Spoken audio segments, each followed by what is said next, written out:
Ito guys ang magandang nangyayari. Bumibira ang lower house para dun sa nawawalang budget. At bumibira din ang Senado para sa nawawalang budget sa flood control.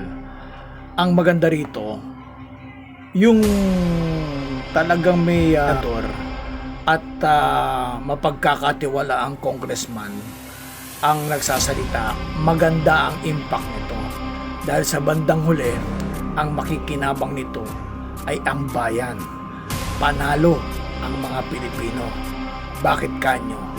Dahil kakalkalin ng magkabilang panig kung ano talaga ang nangyaring anomalya. Kaya maganda to, abangan natin. Ba't hindi mo pakialaman? Bakit hindi kayo nagkaroon ng boses? 15 congressmen, 15 senador, hindi naman sila nakikialam ng personal sapagkat 2 tao na lang. Kung sino man yung chairman ng Appropriations Committee ng House, ito yung isa. Yung kanyang counterpart, ito yung chairman ng Senate Finance Committee. Kaya palagi ko naiisip na dapat siguro panahon na para questionin kung bakit ganun ang pamamaraan. Hindi naman ako averse dun sa halimbawa magkaroon ng conference. Averse ako dun sa kaduluduluhan. Bakit 2 tao na lang nag-uusap at walang kinalaman na yung mga miyembro ng 2 kapulungan? Kaya biglang na lang napunta yung AKAP, hindi rin alam ng mga representatives na dinala doon. Ngayon, nagkakaroon ng magbe-blame sa bawat isa. Pagkatapos, yung iba bumoto, yung iba hindi bumoto. Pero sinasabi ko rito, pag hindi ka bumoto, yun lang ba yun? Ba't hindi mo pakialaman? Bakit hindi kayo nagkaroon ng boses o ng partisipasyon doon sa final na pagpuporma nito? Kamukha nun, tinanggal nila yung budget ng PhilHealth na 74 billion.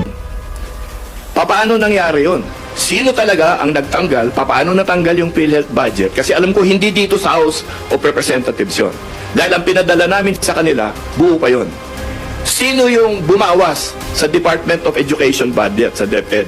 Kasi pag alis dito sa House nun, kompleto pa yun, mataas pa yun. Kami yung nagbawas ng DPWH budget, sino ang nagdagdag ngayon yan?